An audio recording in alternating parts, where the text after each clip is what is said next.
Philippe. Bonjour Marie. Philippe, je rencontre beaucoup de gens, beaucoup de jeunes femmes d'ailleurs ces derniers temps, qui ont beaucoup de difficultés à lâcher prise. C'est comme ça qu'elles l'expriment. Alors, est-ce que tu veux bien nous parler un peu de cette difficulté et puis surtout d'essayer de trouver des solutions? Comment lâcher prise, Philippe? Comment lâcher prise? Alors, des solutions, en tout cas des pistes. Des pistes. Parce que c'est pas on-off. D'ailleurs, c'est ce qui inquiète beaucoup de gens dans l'idée de lâcher prise. Quand les gens ne lâchent pas prise d'une manière excessive, ça veut dire qu'ils sont dans le contrôle. Ils ont une nécessité à contrôler l'autre, contrôler ce qui se passe, être mal à l'aise avec toutes les idées de surprise, parce qu'ils ont besoin de contrôler. Alors, il y a eu une généralisation. Déjà, d'où ça vient? Il y a une généralisation. Ça veut dire que, là encore une fois, il suffit de regarder dans le parcours de vie et de s'apercevoir que si j'ai du mal à lâcher prise, ça veut dire que ce qui était vital pour moi à un moment de ma vie, en particulier dans mon enfance, c'était de contrôler. Et si je ne contrôlais pas, j'étais en danger. Oui, il y avait des risques. Il y avait des risques. À part que ce qui s'est passé, c'est que ça s'est généralisé. De certaines choses que je devais vraiment contrôler, mon comportement, mon attitude, je ne sais pas quoi, mais en tout cas j'avais des choses à contrôler qui étaient très importantes dans mon éducation. Et bien stimulé, ça s'est généralisé. Ça veut dire que j'ai un besoin de tout contrôler. Et là, c'est compliqué. C'est compliqué pour les autres, pour les conjoints, pour les enfants, pour l'entourage, en entreprise aussi. On va le retrouver avec la difficulté, quand je veux tout contrôler, on va retrouver ça avec la difficulté de déléguer. Eh oui.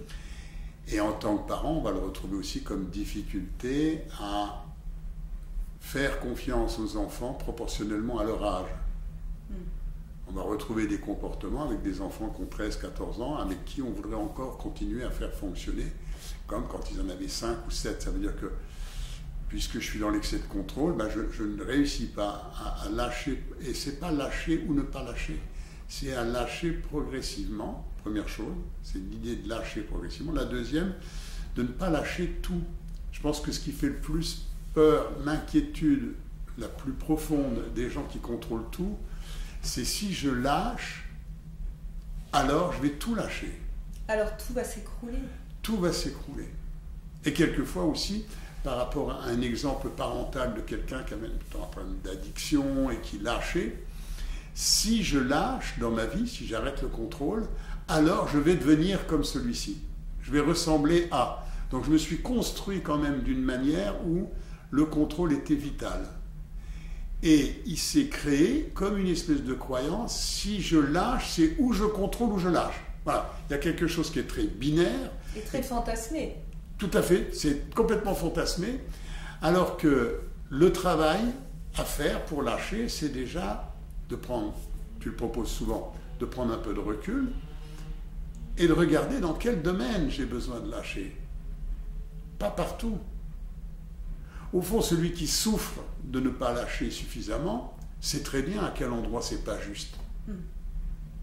Il l'a en retour par ses enfants, par son conjoint. Et donc, la première piste, c'est d'expérimenter. Oser. Oser expérimenter. Qu'est-ce qui se passe? Est-ce que le monde arrête de tourner? Voilà, c'est prendre du recul avec de l'humour, avec de la bienveillance. Quel est l'enjeu? Est-ce que ça va révolutionner ma vie? Voilà. Et dans quel domaine je peux commencer à lâcher en démarrant par des domaines simples? Je pense à une personne que j'ai accueillie, une jeune femme qui avait une petite fille de 4-5 ans et qui est venue me voir. Elle était en larmes de constater que, à force de ne jamais lâcher sur la propreté, sur le ménage, sur un truc très rigoureux au niveau du rangement, sa petite fille qui avait 5 ans avait une chambre qui était toujours nickel, mais elle ne touchait plus à ses jouets. Et là, elle s'aperçoit qu'elle avait été bien trop loin, quoi. Bien trop loin. Que l'enfant a besoin d'un espace de liberté pour grandir, pour faire ses expériences. Et on retrouve la même chose quand je parlais en entreprise avec le manager qui a vraiment des difficultés à donner des responsabilités à ses collaborateurs, à leur faire vraiment confiance. Donc il y a, au creux de tout ça, il y a bien un problème de confiance. Pour lâcher, qu'est-ce qui va se passer si je lâche à minima Alors, je vais découvrir que je peux peut-être faire confiance aux autres. Il y a comme un réapprentissage qui démarre par la confiance en soi. Comme ma confiance est peu installée, je vais avoir du mal à la donner. Je vais avoir du mal à faire confiance en l'autre, donc je vais faire de la rétention d'informations. Je vais continuer à 17 ans à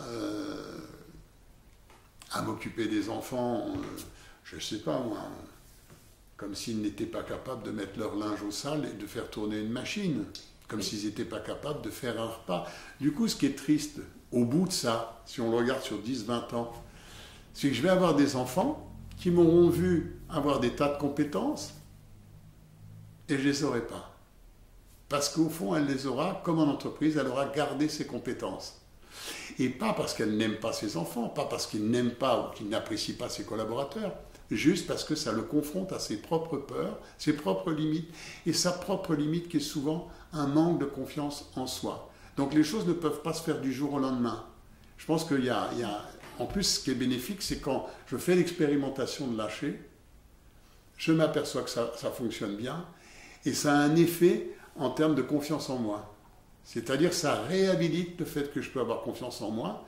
La preuve, c'est que je peux aussi avoir confiance aux autres. Il y a quelque chose qui devient une spirale vertueuse. Donc, il n'y a pas je lâche ou je lâche pas, parce que je pense que là, c'est tout notre système, c'est toute l'homéostasie de notre être qui pourrait être bousculée. Et moi, j'invite toujours à se poser la question, dans quel domaine précis j'accepte de lâcher, de faire l'expérience, d'expérimenter pour m'apercevoir de ce qui se passe.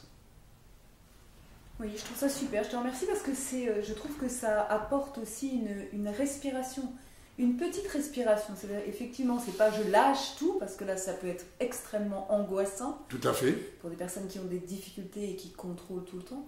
Mais voilà, par petites touches, une proposition à tenter par petites touches. Et puis, c'est aussi d'accepter que l'autre puisse prendre sa place. Tu disais dans le couple, mais comme enfant, comme collaborateur. Tenter, oser. Ce qu'il faut dire aussi, Marie, c'est que celui qui ne lâche pas consomme une énergie intérieurement énorme. Oui. C'est fatigant. Alors, pour certains, ensuite, ils vont verser dans le côté de la plainte. Ils ne délèguent rien, ils ne lâchent rien, ils contrôlent tout et ils se plaignent de tout le monde. C'est jamais fait comme ils veulent, c'est jamais fait. Donc à un moment, qu'est-ce qui se passe? Ils veulent tellement contrôler les choses, on le connaît dans certains domaines, quoi.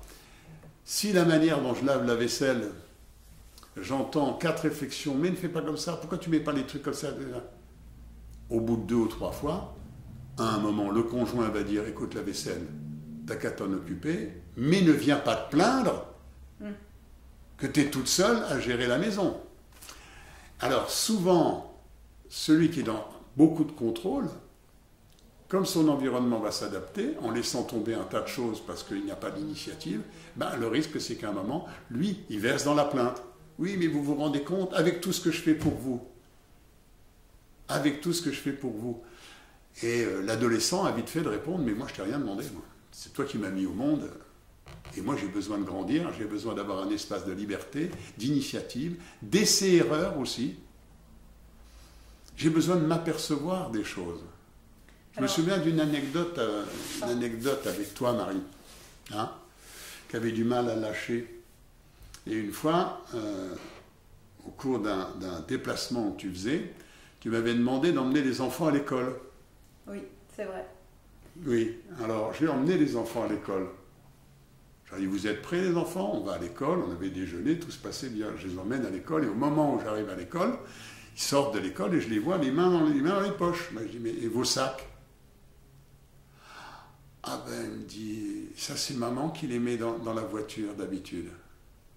Alors, c'est rigolo parce que ça va, ils en sont, enfin, l'expérience, c'est qu'au fond, ça va, ils ont passé une bonne journée à l'école, et que moi, ça ne m'a pas non plus mis dans un état terrible.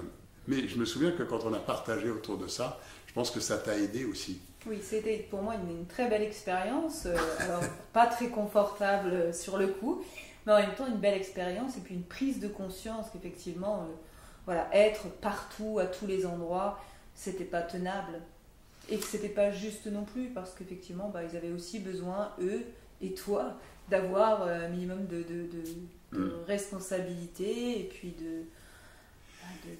Et que dans la représentation que tu te faisais de c'est quoi une bonne mère, hein, oui. Alors si on fait le lien avec l'analyse transactionnelle, pour ceux qui ont regardé le travail qu'on a proposé sur les drivers, les pilotes de vie, alors ceux qui contrôlent beaucoup, énormément, c'est les gens qui sont dans Sois parfait. Oui. Ils ont un niveau d'exigence sur eux-mêmes, sur les autres, qui est compliqué, qui est exagéré. Et ce qui a besoin d'être tiré, c'est pas je lâche ou je lâche pas. Dans le Sois parfait, c'est pas le fait de faire les choses bien, c'est l'excédent. Oui. C'est ce qu'il y a en trop. Et dans le lâcher prise, il y a des endroits où il n'y a pas à lâcher. Il y a des endroits où il n'y a pas besoin de lâcher. Mais il y a des endroits où il y a besoin d'expérimenter et de se dire, voilà, je m'aperçois que les retours que j'ai de mes collaborateurs ou des gens qui sont autour de moi, de mes amis, et je les écoute. On revient aussi sur la capacité à écouter. Même si ce n'est pas dit d'une manière très gentille ou très agréable, en même temps, quand on entend souvent le même message, je pense que c'est une façon d'en prendre compte. Les gens qui ne lâchent pas prise, ils entendent des réflexions qui sont souvent les mêmes. Donc il y a écouter, prendre acte, prendre conscience et ensuite faire le choix et expérimenter à quel endroit c'est possible que je fasse mon expérience de lâcher. Comment ça se passe, comment ça va. Voilà, petit à petit, chacun a son rythme. Je pense que c'est vraiment important de se respecter. Soi, quand on a tant de difficultés. Tu dis chacun a son rythme, bien sûr chacun a son rythme, et chacun dans les domaines où il va pouvoir démarrer. Donc c'est à choisir 2 domaines, trier, quelles sont les choses sur lesquelles je ne veux pas lâcher, voilà, parce que ce n'est pas possible maintenant, peut-être ce le sera dans 2 ans, mais pour l'instant, quels sont les domaines où je peux envisager d'expérimenter le fait de lâcher, de m'apercevoir que, tu vois, tu disais, ça donne de la respiration, ça donne aussi de la légèreté, ça a des tas de bénéfices. Alors pour lâcher prise, dernière recommandation, c'est pas une histoire de mode. Je ne voudrais pas que ce soit une façon que l'on puisse croire que c'est une histoire de surfer sur la vague. La méditation, toi et moi on connaît ça depuis longtemps et on n'a pas attendu que ce soit à la mode. La méditation peut être aidante, puisqu'elle peut permettre, une fois par jour, de se poser une dizaine de minutes et de démarrer dans des conditions qui nous permettent de ne pas être trop en tension. Pour celui qui ne lâche pas prise, lui, il démarre sa journée comme une voiture qui démarrait au ralenti avec un ralenti qui est déjà à 3500 ou 4000 tours. Donc la méditation va lui permettre aussi de démarrer peut-être un peu plus bas en énergie, voilà, et de choisir tranquillement les endroits où il accepte de lâcher, ceux qui n'acceptent pas de lâcher, et puis d'avancer sur son propre parcours. Au fond, c'est ça le développement personnel. Merci beaucoup Philippe, j'espère qu'on a proposé quelques pistes à Merci. nos auditeurs. Merci à toi, merci à vous pour votre fidélité, et puis vous cliquez, vous likez, vous vous abonnez, et si vous avez de bonnes idées, n'hésitez pas à mettre des commentaires, à nous proposer d'autres idées de vidéos pour les mois ou les semaines à venir. Voilà, bonne fin de journée. À bientôt Philippe. Bon je suis tout seul ou quoi? C'est quoi ce travail? Eh oh, Marie! Hey, ah, viens Marie! Mais oui, viens. je suis là. Qui d'autre? Bonjour. Voilà. Camille! Viens Camille. Ça va Camille? Salut. Salut! Sandrine? Elle est où Sandrine? Je suis là. Ah, Sandrine. Salut Sandrine! Qu'est-ce que tu nous manques? Steve? Ouais! Salut Steve! Salut Steve. Ça va? Ça va. Et puis, il nous manque le photographe. Oui, je Le crois. vidéaste célèbre. L'unique. Salut Luciano. Hello. Salut. Vous êtes prêts pour la photo? Oui, On y souriez. va.